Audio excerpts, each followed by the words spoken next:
We had a wonderful chance to be together earlier with some young folks who are here. Welcome to the bigger room.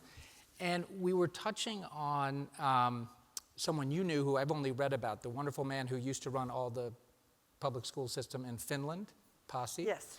And Finland, by the way, I always said used to win #1. Occasionally would lose to Singapore as like the best public school education in the world. But I guess, but you'll tell us more about this. He was quoted as saying that whenever he came to America, he'd get together with groups like us tonight who care about these issues, and inevitably the first question would be, what do you do about teacher accountability? And Finns speak very good English, and he said, but we don't have a word for accountability in Finnish. But I've talked to enough of you Americans, I think I know what you mean. It's that thing you have left after you've removed responsibility. And that struck me when I was like, ooh, that's powerful. You know, it's a thing, it's kind of a thin, mean thing.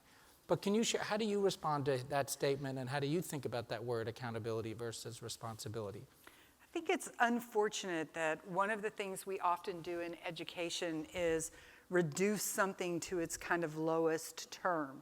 I mean, accountability can actually encompass responsibility. And when I talk to teachers all across this country, because usually accountability in our country is aimed at teachers in an education sense, teachers aren't afraid of accountability. They want an expansive view of accountability that says, I'm not judged on one indicator alone. There are lots of things that make up whether the students in my class are successful and whether they're growing year on year. They want meaningful feedback, not feedback that's just like, you know, doesn't give them the opportunity to grow and learn. They want their evaluations to be attached to good professional learning that actually suits them, is personalized for them, helps them be better in the classroom.